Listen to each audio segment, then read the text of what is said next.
capítulo 1, lo estuvimos repasando. Nuestro pastor Josué la semana pasada nos hablaba de esto, nos daba esta introducción con respecto a esta carta en el contexto en el cual Pedro le escribe, etcétera. Pero bueno, antes de iniciar, por favor, inclina tu rostro y vamos juntos a orar. Señor, te damos gracias y te bendecimos. Te honramos y damos a ti toda la gloria, Señor, porque tú eres bueno, porque tú eres digno, Señor, porque tú eres santo y tú eres digno de ser en gran manera alabado, Señor. Y así te exaltamos, Señor, por todo lo que nos has dado. No queremos olvidar ninguno de tus beneficios, Señor. Y particularmente que te queremos dar gracias por la oportunidad de poder venir hoy y estar aquí, Señor, y glorificarte, exaltarte y aprender sobre ti, Señor. Y te pedimos que hables a nuestro corazón, que nos transformes, que nos confrontes, Señor, con aquellas cosas que deben ser cambiadas en nuestras vidas, Padre, que pudiendo, como dice Santiago, Señor, considerar nuestro rostro como en un espejo, Señor, podamos considerarnos, Señor, y no salir como llegamos, Señor, sino poder hacer que tu Espíritu, Señor, pueda hacer aquella obra para la cual, Señor, ha llegado esta palabra a nuestro corazón esta noche, Señor. Queremos abrir nuestro corazón, recibir esto de una manera noble, Señor, y bendecirte y darte gracias por el día de hoy, Señor. En el nombre de Jesús, amén. Vamos entonces a leer primera carta de Pedro, vamos a leer versículo 1 y 2. Te voy a leer la Nueva Biblia de las Américas. Dice: Pedro, apóstol de Jesucristo, a los expatriados de la dispersión en el Ponto, Galacia, Capadocia, Asia y Bitinia, elegidos según el previo conocimiento de Dios Padre por la obra santificadora del Espíritu, para obedecer a Jesucristo y ser rociados con su sangre, que la gracia y la paz les sean multiplicadas a ustedes. Pedro, el apóstol Pedro, aquel hombre que el Señor eligió, que tomó de aquellas barcas. Él era un experto pescador, pero de pronto, si recuerdas aquel momento de la pesca milagrosa, como llega el Señor y después de no haber pescado, no pescaba, siendo experto pescador, de pronto el Señor le da instrucciones, le dice: hazle de esta manera, ¿no? Y Pedro responde: Señor, hemos pescado lo hemos intentado toda la noche, ¿no? Y no lo hemos logrado, pero en tu nombre, Señor, echaremos la red. Entonces echa la red y saca peces de manera hasta que se rompían las redes, ¿recuerdas? Siguiendo el consejo de su maestro. Entonces el Señor no le dice: ok, has logrado el éxito como pescador, pues sigue pescando, ¿no? Le dice: ahora te haré pescadores de hombres. Y Pedro, dejándolo todo, dejando vamos a decir, el éxito en su carrera, ¿no? El éxito en lo que él a lo que se dedicaba, que era pescar, de pronto deja todo, da la espalda a eso y empieza a seguir al Señor. Pedro, este hombre que en los últimos días de Jesús aquí en la tierra, si tú recuerdas la negación de Pedro, ¿no? Como él le dice al Señor en el Getsemaní que nadie se iba a escandalizar de él, ¿no? Incluso llega este soldado y Pedro saca la espada y le corta la oreja, ¿no? Haciendo gala de su impulsividad. El Señor repara el daño que hace Pedro y le dice: no, Señor, yo hasta la muerte contigo. Pero poco tiempo después, si tú recuerdas esta escena, Pedro calentándose ahí con los sirvientes afuera en el patio, ¿no? Y de pronto lo empiezan a recriminar porque él conocía o porque él andaba con Jesús, porque él andaba con el Maestro, ¿no? Y aquel que había dicho que no se iba a escandalizar, que hasta la muerte con el Señor, aquel que había sacado su espada y tratado de defender, en ese momento empieza a negar al Señor, como el Señor mismo le había dicho. Jesús ya le había dicho: tú me vas a negar antes de que cante el gallo, ¿no? De pronto le vuelven a decir: no, tú estabas con él, ¿no? Y algo que me gusta mucho del apóstol Pedro que pasa en ese evento trágico de la negación, algo que que creo que es bueno que nosotros podamos considerar es que le dicen, no lo puedes negar porque hasta hablas como Él, ¿no? Hasta hablas como Jesús. ¿Te imaginas? Pedro queriendo negar, hasta dice que dijo malas palabras, ¿no? Dijo palabras que no correspondían a alguien que conocía al Señor. Pero con todo y eso, él tratando de ocultar su verdadera identidad de discípulo del Señor, con todo no lo logra. Y la gente dice, hasta hablas con Él, no puedes negarlo, ¿no? Esto me llama mucho la atención y me hace voltear hacia nosotros, hacia mí. El que podamos nosotros considerar eso, ¿no? Aún nuestro hablar nos delata como discípulos del Señor, ¿no? Aunque intentemos negarlo, ¿no? Pedro intentó negarlo, pero aún su hablar delataba que andaba con el Señor, ¿no? Nosotros podemos estar viviendo diferentes situaciones, pero podrá decir la gente, hablas como tu Señor. Es totalmente evidente que eres discípulo de Jesús, ¿no? Pedro lo hacía. Después de esta negación pasa, todos los discípulos son dispersados, pero de pronto, poco tiempo después, tú ves al apóstol Pedro en el libro de los Hechos, ¿no? Predicando la palabra del Señor a un lado del templo, ¿no? Sanando, haciendo milagros, yendo delante del Sanedrín, yendo delante de los principales y predicando al Señor. Días antes había delante de los sirvientes negado al Señor. Y poco tiempo después ya estaba Pedro predicando sin temor, diciendo, me es menester servir mejor, primeramente a Dios antes que a los hombres, ¿no? La obra transformadora del Espíritu Santo en el apóstol Pedro, ¿no? Todo esto que sabemos, que hemos leído en el libro de los Hechos con respecto a él, aunque en los primeros capítulos de Hechos podríamos decir que el protagónico es justamente Pedro, pero después desaparece un poco, ya como que el protagonista evidentemente es el Espíritu Santo, evidentemente es el Señor y la obra del Señor a través de estos hombres, pero como que el personaje principal humano ya no es tanto Pedro, sino más bien Pablo, y se deja de hablar mucho de Pedro, ¿no? Sí aparece evidentemente, pero ya no se sabe mucho de Pedro más que lo que está escrito en sus cartas, ¿no? Más lo que él escribe justamente en la carta del apóstol Pedro, primera y segunda. Nuestro pastor Josué nos decía la semana pasada del contexto en que esta carta era escrita, ¿no? En el contexto de persecución, en el contexto de sufrimiento, en el contexto de dolor, ¿no? Es muy probable que ya sea poquito antes o poquito después de este gran incendio de Nerón, ¿te acuerdas? En Roma. Escribió esta carta el apóstol Pedro, ¿no? ¿Por qué es relevante esta cuestión del incendio causado por Nerón? Pues porque a partir de ese incendio, ¿no?, fue que la persecución contra los cristianos se hace cada vez más grande y los persiguen porque Nerón culpa a los cristianos de haber querido o de haber incendiado la ciudad, cosa que él hizo de manera voluntaria. Él lo hizo porque dicen algunos historiadores lo que él quería es destruir y volver a construir otra ciudad de acuerdo a su gusto, ¿no? Pero de pronto los cristianos son perseguidos en Roma, son maltratados, son llevados a este gran circo romano donde son muertos por las bestias, por los leones, donde son maltratados, donde son enjuiciados, o incluso sin juicio, son llevados a la pena de muerte, divirtiendo a las personas. La gente se divertía con la muerte de los cristianos.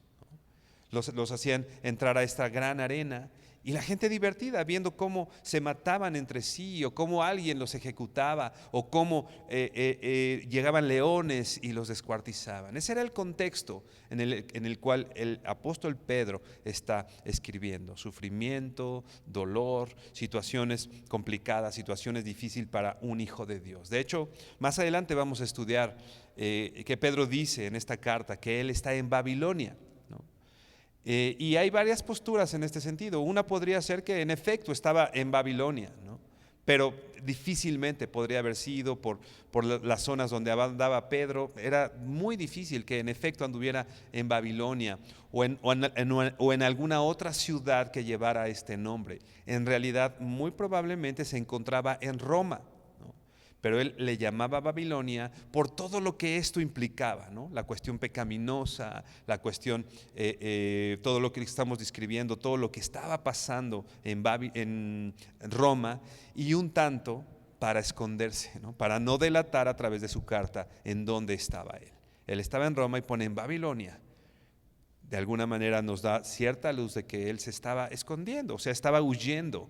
No era que, aunque él predicaba abiertamente, ¿no? Él predicaba abiertamente, pero había una persecución en contra de él junto con todos los cristianos. Y en ese momento, en ese contexto es que el apóstol Pedro escribe, ¿no?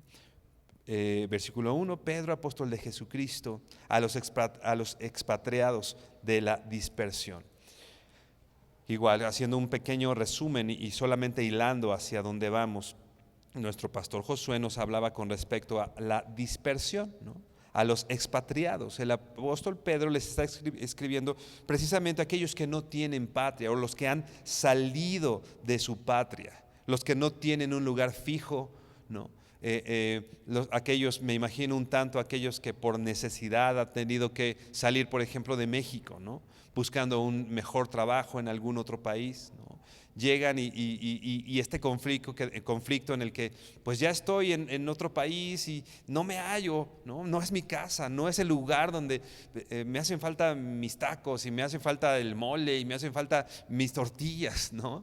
Con todo que a lo mejor tengo una situación un tanto más cómoda estando en otro país, pero siempre con este sufrimiento de la tierra que se dejó, ¿no? Aquellos que han salido involuntariamente de su patria, que han salido involuntariamente de su tierra y que están dispersos en diferentes ciudades, ¿no?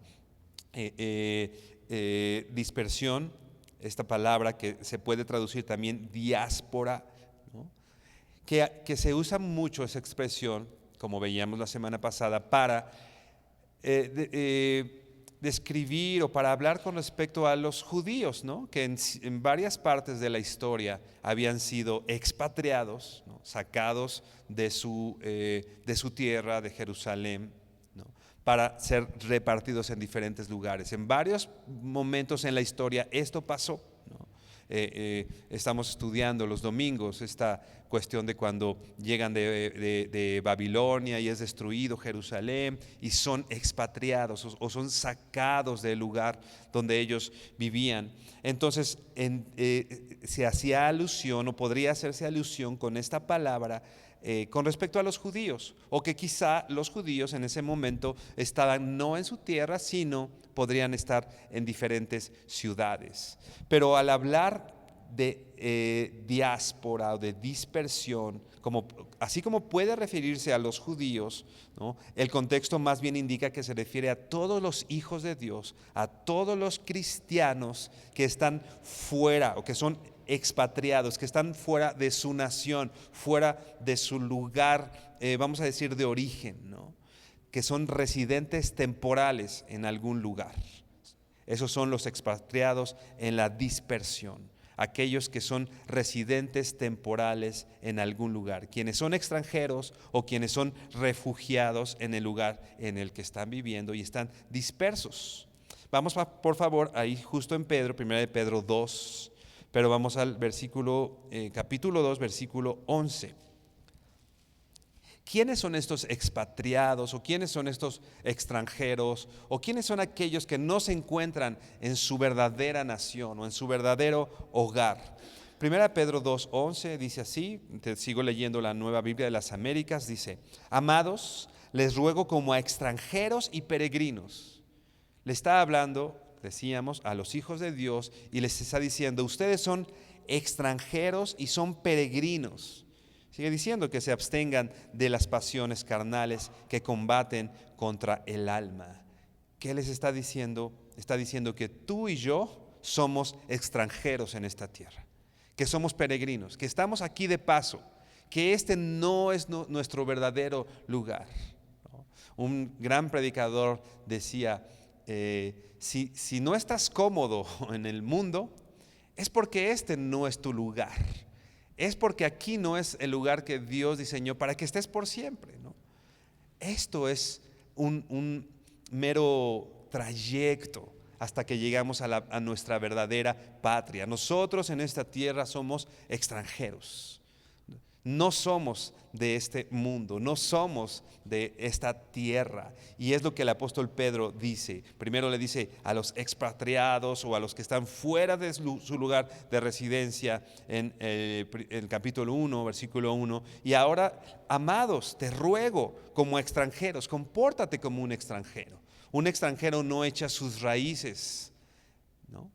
O alguien que sabe que su lugar de residencia final es la tierra en la que está, no echa grandes raíces, ¿no? Si tú vas de campamento a un lugar y te vas a quedar 3 días, no llevas cemento, varilla, ladrillos y construyes una casa, ¿no? ¿Qué te llevas? Pues una casa de campaña que apenas si te tardas algunos minutos en armar y que apenas si te tardas algunos minutos en desmontar para irte, porque sabes que ese no es tu lugar de residencia. Vas a estar ahí temporalmente, solo es un trayecto, solo es un momento. Hermano, nosotros estamos aquí en la tierra por un momento, por un momento. Este no es nuestro lugar final. Nuestro lugar final está en la eternidad al lado de nuestro Señor. Regresamos a Pedro. Primera de Pedro 1, versículo 1.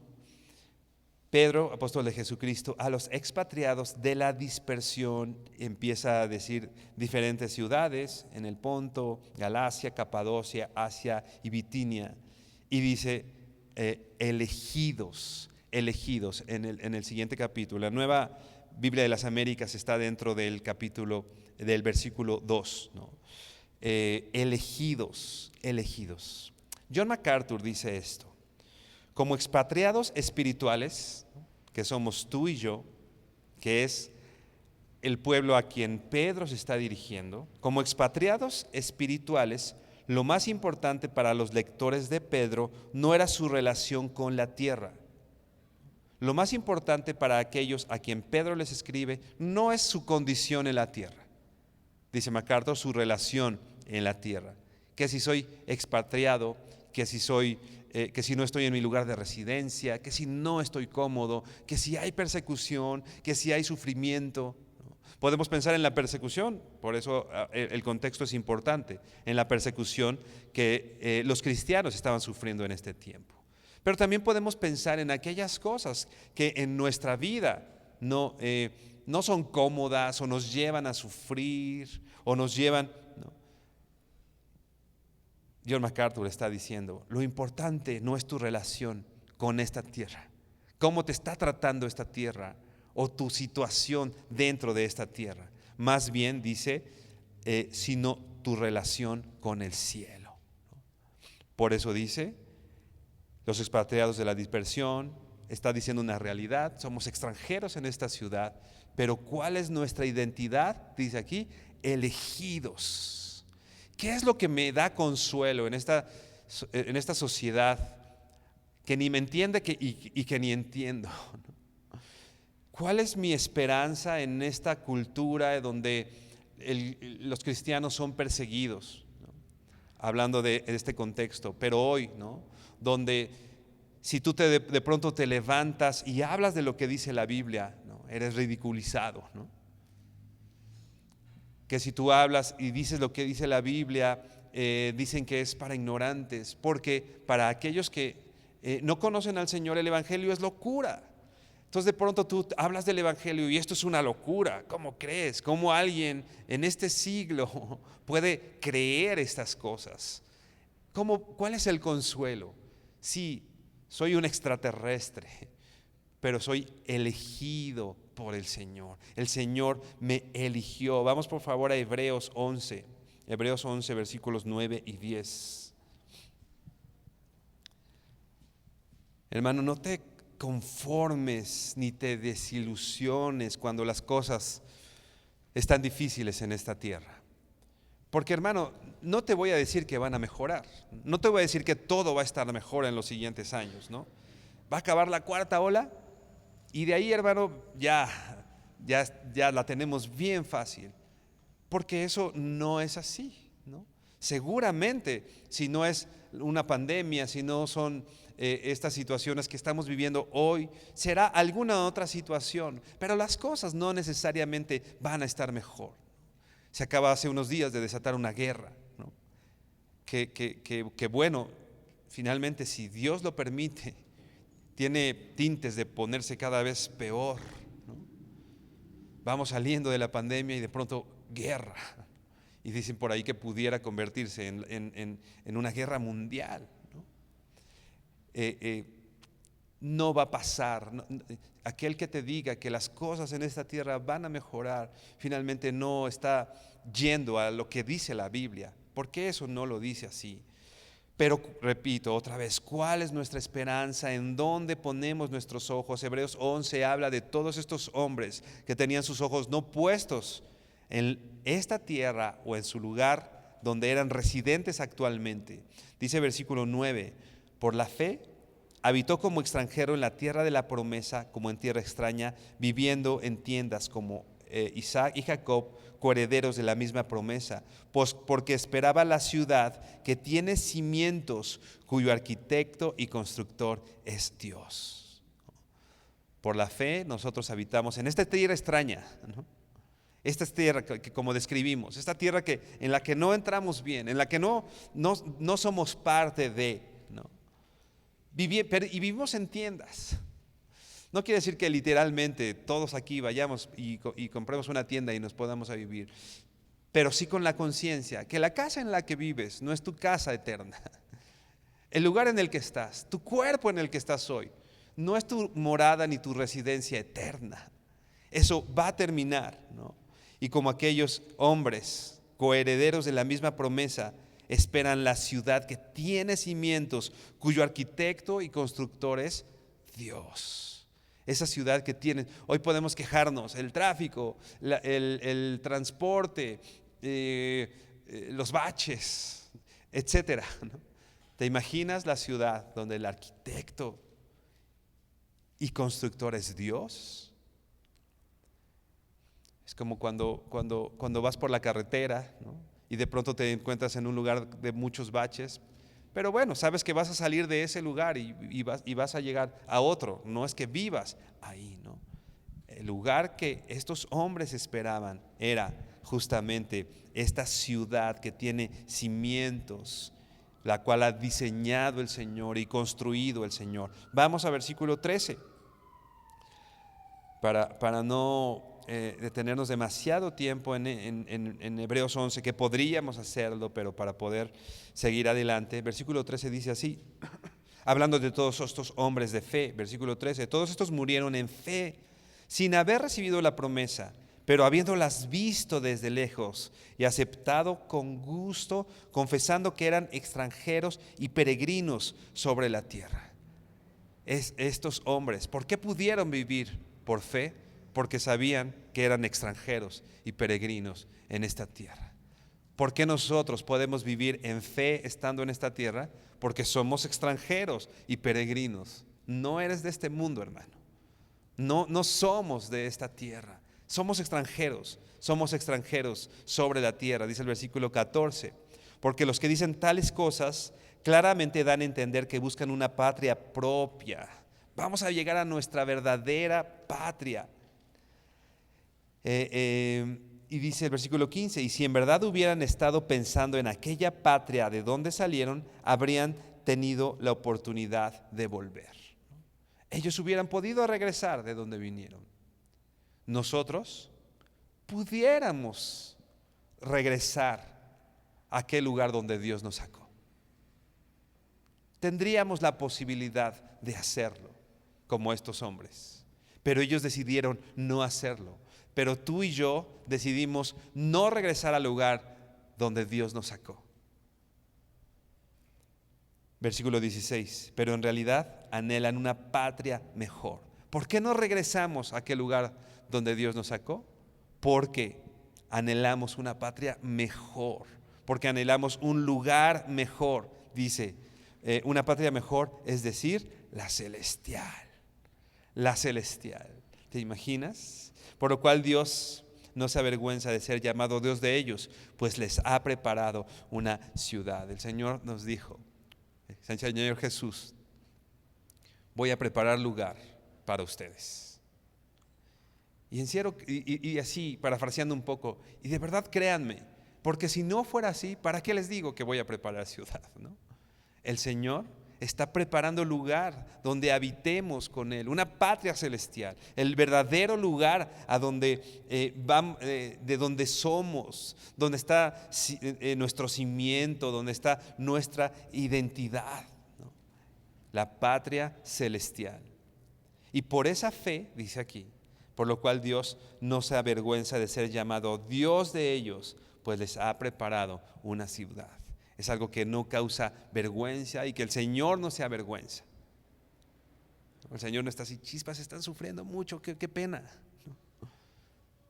El Señor está preparando una ciudad. Dice ahí en Juan, ¿no? Que nuestro cuerpo será diferente, porque le veremos tal como Él es. La Biblia dice en diferentes lugares que eres nuestra herencia. Él es nuestra herencia. Él es todo lo que necesitamos. El salmista, mi porción eres tú. Podremos obtener lo que queramos en esta tierra y siempre estaremos insatisfechos, porque nuestra porción es nuestro Señor. ¿Sabes cuándo vamos a estar satisfechos? Cuando estemos en esa patria celestial con nuestro Señor y tomando a nuestra porción. Nuestra verdadera herencia está en Él. Dios nos está preparando una ciudad. Esto da consuelo, hermano, ¿no? Esto da emoción, ¿no? Esto nos hace esperar la muerte. Si bien es un paso duro y difícil, y creo que todos podemos entender la tristeza y el miedo que da a pasar por la muerte. Pero el apóstol Pablo mismo decía, ¿no? Para mí el vivir es Cristo y el morir es ganancia. Voy a tener ahí mi herencia, voy a ver a mi Señor.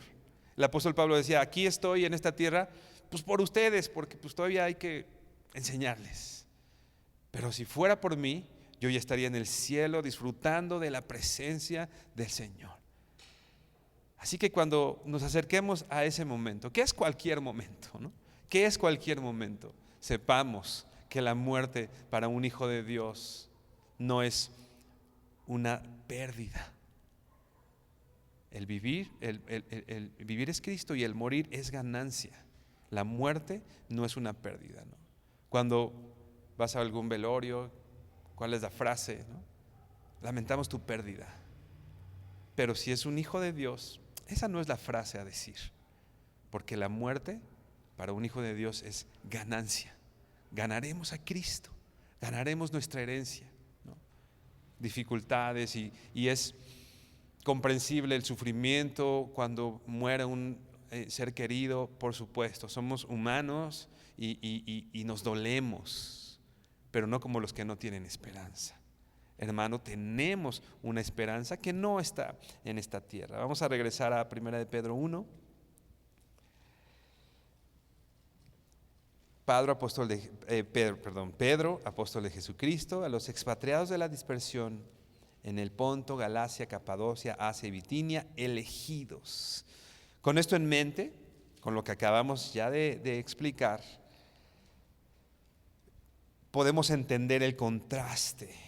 Si bien somos expatriados, si bien somos dispersos, si bien no estamos en nuestra tierra, si bien estamos incómodos en este lugar, si bien podemos estar sufriendo, somos elegidos por el Señor. Somos escogidos por el Señor. Y como decíamos, nuestra esperanza no está aquí. No es tan importante lo que somos o tenemos, o qué condición tenemos aquí. No es tan importante si eres doctor o músico, o trabajas en algún área del gobierno, o si trabajas con tus manos haciendo artesanías. Eso no es relevante para nosotros. Eso no es importante. Nuestra condición en esta tierra no es lo importante. Lo que es importante es nuestra relación con el cielo, nuestra relación con el Señor. Y hoy sabemos que somos escogidos. Escogidos. Esta palabra es importante, lo vamos a estar viendo en los minutos que nos quedan. La llamada doctrina de la elección, ¿no? Que es una doctrina de las más tal vez controversiales, ¿no? Pero vamos a estar viendo que finalmente quizás sea una doctrina difícil de aceptar, pero evidente en la Biblia, ¿no? ¿Cómo podemos ver que es evidente? Pues bueno, Pedro está diciendo, escogidos, ¿no? O sea, es claro, Pedro, el Espíritu Santo a través de Pedro dice, escogidos, ¿no? Es lo que dice aquí. Más adelante vamos a ver la palabra griega que se ocupa para escogidos y todo lo que significa escogidos. Pero ¿sabes qué es escogido? Escoger. Tengo dos cosas aquí, me quedo con esta. Tienes dos pantalones en tu ropero, escoges, tomas y no estás preocupado, chispas, el otro se va a sentir, ¿no? No, es tu ropa. Y tú tomas y tú escoges lo que crees oportuno ponerte, con lo que te sientes cómodo, etcétera, pues, ¿no? Vamos a estar viendo un poco eso, porque Pedro ahora nos está identificando, nos está dando una identidad de elegidos. Vamos ahí mismo 2:9, 1 Pedro 2:9. El apóstol Pedro reitera esta idea. Versículo 9 de 1 Pedro 2. Pero ustedes son linaje, ¿qué dice aquí? Escogido, linaje escogido, real sacerdocio, nación santa, ¿qué dice aquí? Pueblo adquirido para posesión de Dios. Te estoy leyendo otra vez la Nueva Biblia de las Américas. A fin de que anuncien las virtudes de aquel que los llamó de las tinieblas a su luz admirable. Ustedes en otro tiempo no eran pueblo, pero ahora son el pueblo de Dios. No habían recibido misericordia, pero ahora han recibido misericordia. La doctrina de la elección, hermano, no son malas noticias, no es confusión, es, Señor, me escogiste. Qué consuelo para mi alma. Qué consuelo para mi corazón que hoy, miércoles 2 de marzo a las 7:50 de la noche, estoy escuchando tu palabra con un grupo de otros escogidos que tenemos la esperanza de estar contigo en el cielo un día. Así que tú eres escogido, el Señor es injusto. Yo soy escogido, Señor, gracias. ¿No te da consuelo? No te da consuelo. El Señor te escogió. Podría no haberte escogido. Podríamos estar en cualquier otro lugar. Podríamos estar viendo la televisión o podríamos estar en un centro de entretenimiento sin considerar todo esto. Pero ¿sabes? Estamos aquí porque el Señor nos escogió, nos trajo a su redil. Nosotros que no éramos pueblo, dice, ¿no? Que no éramos pueblo, pero ahora dice que somos linaje escogido, pueblo adquirido por Dios, ¿no? Para posesión de Dios, dice la versión que yo les estaba leyendo, ¿no? Versículo 10, no eran pueblo, ¿no? Pero ahora son el pueblo de Dios. No lo éramos, nos escogió y hoy, hermano, tú y yo somos el pueblo de Dios. ¿No son buenas noticias? ¿No es una buena noticia la elección? Somos el pueblo del Señor. No habíamos recibido misericordia, pero ahora hemos recibido misericordia. El apóstol Pedro está haciendo mucha alusión también a los versículos o a pasajes citados con respecto también al pueblo de Israel. Vamos por favor a Deuteronomio 7. Deuteronomio 7, versículo 6.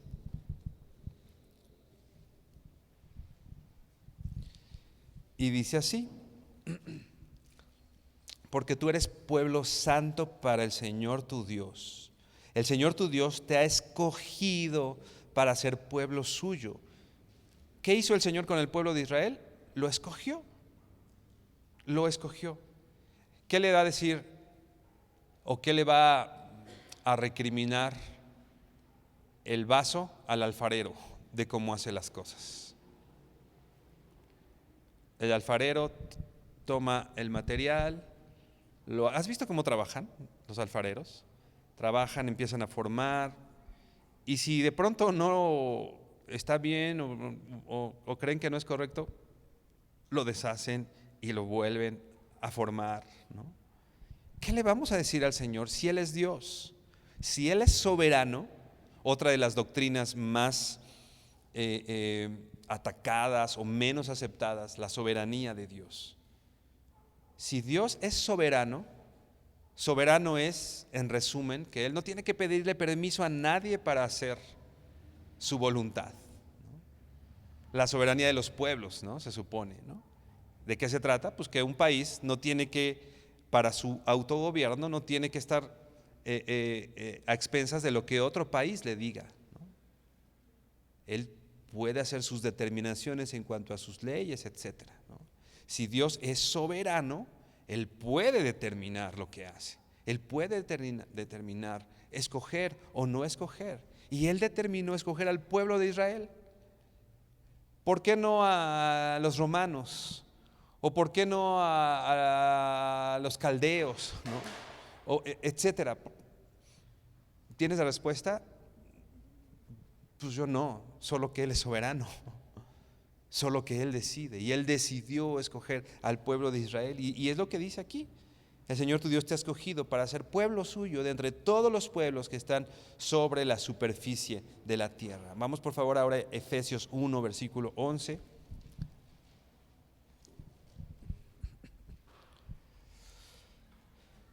En el Nuevo Testamento dice así, Efesios 1:11: también en Él hemos obtenido herencia, habiendo sido predestinados según el propósito de aquel que obra todas las cosas conforme al consejo de ¿qué? De su voluntad, ¿no?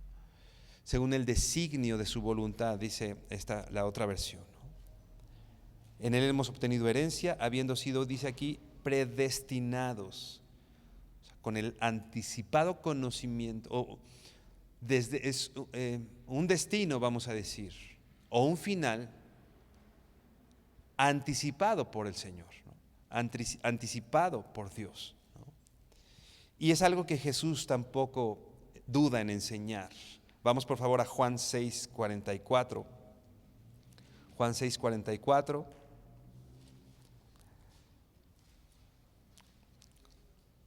Que dice así: nadie puede venir a mí si no lo trae el Padre que me envió, y yo lo resucitaré en el día final. Nadie, o sea, esto no es voluntad nuestra. El mismo apóstol Juan dice que somos hijos de Dios no por voluntad de sangre ni de carne, ¿no? Ni nuestros padres, ni nosotros, nadie decidió. ¿Por qué somos hijos de Dios o por qué somos sus discípulos? Porque dice aquí: nadie puede venir a mí si no los trae el Padre que me envió.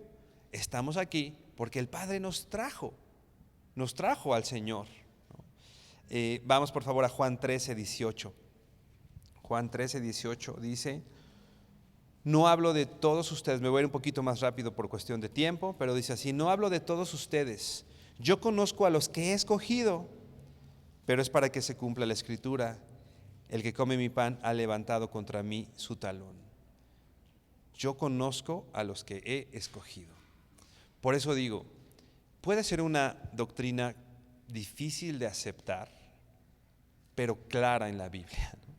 Estamos leyendo algunos textos con respecto a que Dios nos escogió, y hay muchísimos más, bueno, algunos más los vamos a considerar aquí, pero a través de toda la Biblia eso está mencionado, ¿no? Dios ha escogido a personas de todo el mundo para que le pertenezcan, para ser, como leíamos en Pedro, para ser posesión de Dios. Y estas personas en algún momento fue el pueblo de Dios, y ahora somos su iglesia. Somos aquellas personas que el Señor ha tomado para sí mismo, según los designios de su voluntad. Igual Efesios dice: por el puro afecto de su voluntad, ¿no? Vamos a regresar por favor a Juan 6, ya habíamos leído algún pasaje, vamos a Juan 6:37.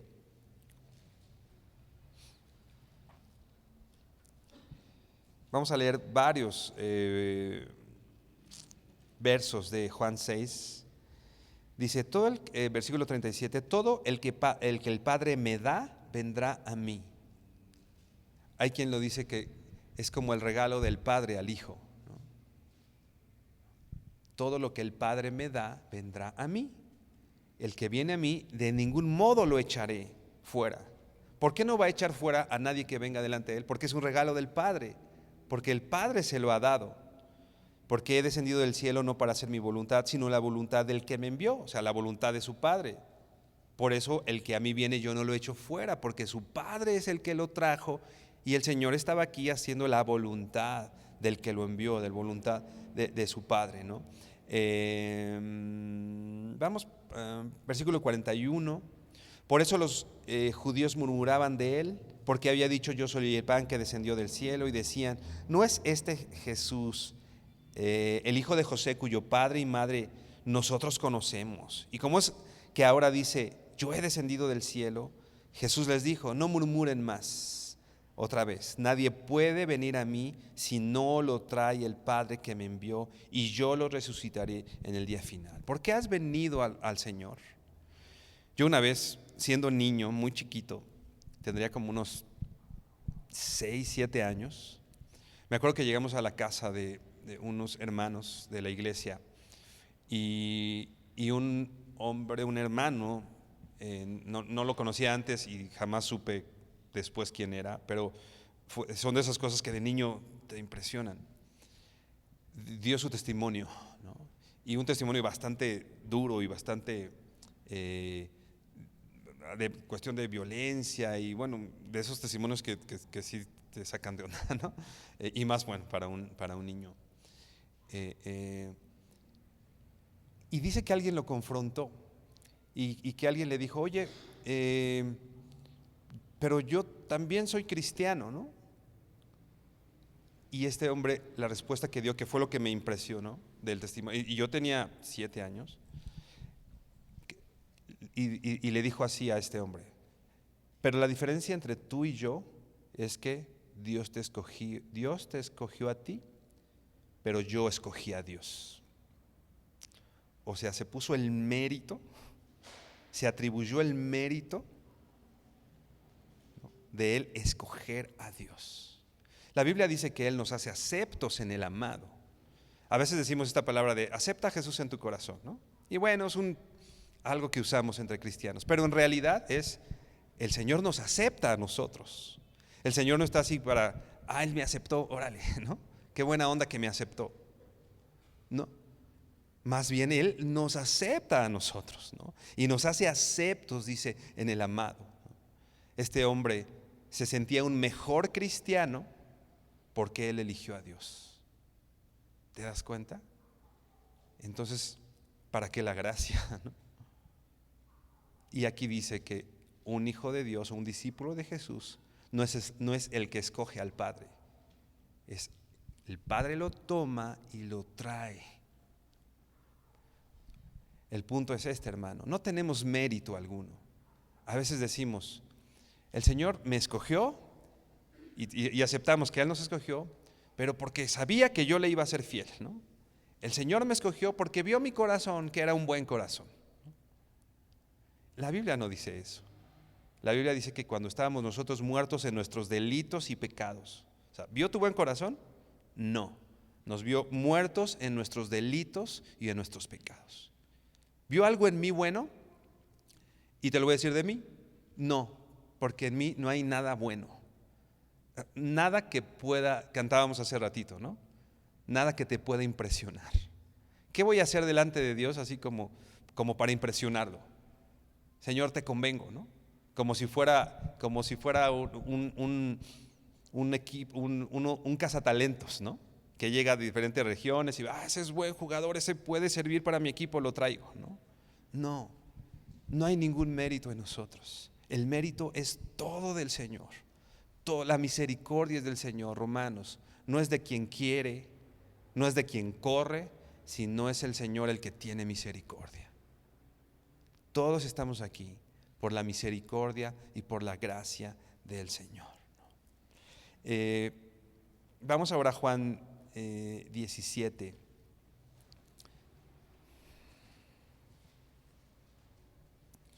Una vez más, el Señor Jesús diciendo lo mismo. Juan 17, versículo 6. En esta oración al Padre, poco antes ya de su crucifixión, dice: he manifestado tu nombre a los hombres que del mundo me diste. Eran tuyos y me los diste y han guardado tu palabra. Cuando yo estaba con ellos, los guardaba en tu nombre, en el nombre que me diste, y los guardé, y ninguno se perdió, excepto el hijo de perdición, para que la escritura se cumpliera.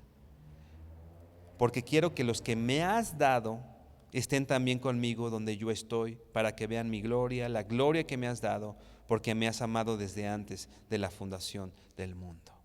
Otra vez, Jesús diciendo que sus discípulos eran dados por el Padre a Él.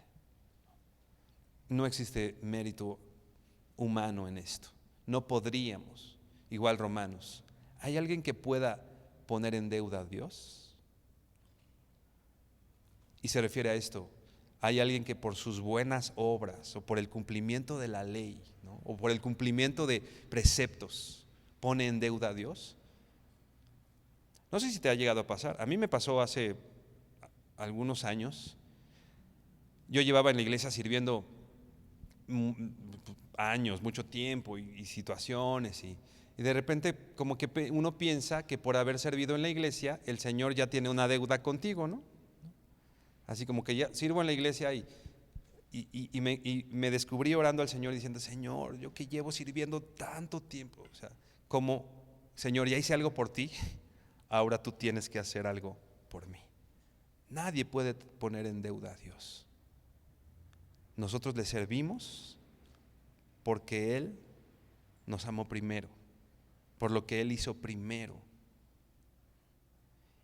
¿Y le servimos y el Señor nos bendice? Sí, el Señor nos bendice.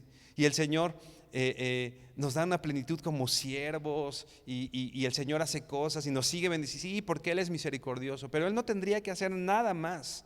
Con su sacrificio en la cruz fue más que suficiente. No hay mérito, no podemos poner en deuda a Dios. Señor, soy bien bueno, ahora cúmpleme esto que yo necesito. No es así, no es así. El Señor nos perdona no porque seamos buenos, sino porque Él es bueno. El Señor nos ama no porque seamos dignos de amor, sino porque Él es amoroso. El Señor nos perdona no porque seamos dignos de perdón, sino porque Él es un Dios perdonador, porque Él ha manifestado su gracia. La elección es una consecuencia. Vamos por favor a 2 Timoteo 1:9. 2 Timoteo 1:9. La elección es una consecuencia del propósito soberano y de la gracia de Dios. La elección es consecuencia de su propósito, de su soberanía. 2 Timoteo 1:9 dice: Él nos ha salvado y nos ha llamado con un llamamiento santo, no según nuestras obras. No hay mérito humano. No te llamó porque seamos buenos. No nos llamó porque hayamos hecho algo. No según nuestras obras, sino según su propósito. ¿Por qué nos llamó? Por su propósito y según la gracia que nos fue dada en Cristo desde la eternidad. Otra vez, no hay mérito humano en esto. Es por su propósito. Él tenía un propósito en esto y por su gracia. Versículo 10, 2 Timoteo 1:10, y que ahora ha sido manifestada por la aparición de nuestro Salvador Jesucristo, quien puso fin a la muerte y sacó a la luz la vida y la inmortalidad por medio del Evangelio. El apóstol Pablo también decía que todas las cosas que nos pasan son con un propósito bueno en nuestras vidas, están dispuestas para nuestro bien, ¿no? Romanos 8 del 28 al 30, ¿no? Para aquellos que son llamados de acuerdo o conforme a su propósito. Dice, porque a los que antes conoció también los predestinó para que fuesen hechos conformes a la imagen de Dios, para que Él sea el primogénito de muchos hermanos. Y a los que predestinó, a estos también llamó, y a los que llamó, a estos también justificó, y a los que justificó, a estos también glorificó. Hermano, una vez más y para concluir, la doctrina de la elección, si bien es difícil de aceptar para muchos, a mí me da consuelo. Mi fe no descansa en mis fuerzas. Mi fe descansa en la obra de Cristo en la cruz. El que yo esté aquí no descansa en mis obras, descansa en la obra de Cristo. El que tú seas preservado hasta el final, el que tú puedas guardar su palabra hasta el final, no depende de tus obras, depende de la obra de Cristo. Es una obra que el Señor va a hacer. Y si estamos hoy aquí, hermano, pon una sonrisa en tu rostro, buenas noticias. El Señor nos ha elegido de acuerdo a su buen propósito, de acuerdo al puro afecto de su voluntad, porque Él es bueno, misericordioso y ha tenido esa gracia con nosotros esta noche. Amén. Por favor, inclina tu rostro y vamos a orar. Señor, tú eres bueno y tu misericordia, Señor, es para siempre, Dios. Tal conocimiento alto es, Señor, no lo podemos entender. Yo no puedo entender, Señor, por qué si me conoces tan bien, y con esto quiero decir, Señor, que conoces todos mis pecados, conoces mis pensamientos, conoces mi corazón, Señor, entenebrecido, Dios. Conoces mi manera de pensar, Señor, cuando estaba lejos de ti, Señor, que no te honraba ni buscaba honrarte. Ahí, Señor, cuando estaba lejos, cuando yo me había constituido en un enemigo tuyo, Señor, tú me escogiste, me hiciste tu hijo y me llamaste amigo.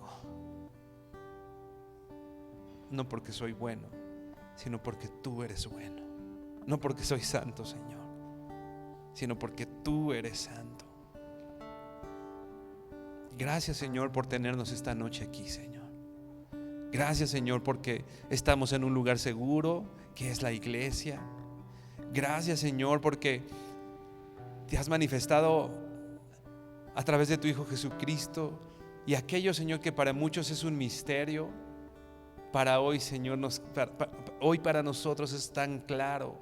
Jesucristo es el Señor, Jesucristo es el Mesías que has enviado para salvarnos, no para condenarnos, sino para ser salvos a través de Él, Señor. Hoy nosotros podemos entender esto, pero sabemos que mucha gente no lo entiende, Señor. Gracias porque has quitado la venda de nuestros ojos y podemos verlo de esta forma, Señor. Gracias por la esperanza, Señor, que aunque estamos tal vez sufriendo, Señor, no estamos cómodos en este mundo. Vemos las guerras, vemos la violencia, vemos las cosas incluso en casa, Señor. Nuestra esperanza no está aquí. Ponemos nuestros ojos en Cristo, el autor y consumador de la fe. En ti, Señor, que habiendo soportado tal contradicción de pecadores, soportaste por la esperanza puesta delante de ti, Señor. Así nosotros soportamos la prueba, soportamos todas estas dificultades, lo que vivimos en esta tierra, por el gozo puesto delante de nosotros, Señor, por la esperanza puesta delante de nosotros. Un día te veremos, Señor. Un día vamos a estar contigo. Recibiremos, Señor, nuestra herencia que eres tú, Señor. Sí, Señor, habrá calles de oro y habrá luz y será una hermosa ciudad rodeada de piedras preciosas, Señor. Pero lo que nos emociona más, Señor, es que tú estás ahí, Señor, y te vamos a ver a ti ahí, Señor, y te veremos tal cual eres, Señor. Esta piedra, Señor, desechada por muchos, pero para nosotros, Señor, eres precioso, y un día te vamos a ver. Gracias, Señor. Te honramos, te bendecimos, te exaltamos, te damos gloria, te damos honra, porque eres Dios, porque eres bueno, porque eres santo, porque eres justo, porque estás en todos lados, porque nada se oculta de ti, porque eres soberano. Te exaltamos por todo lo que tú eres, Padre. En el nombre de tu Hijo Jesucristo. Amén y amén. Gracias, hermanos. Buenas noches.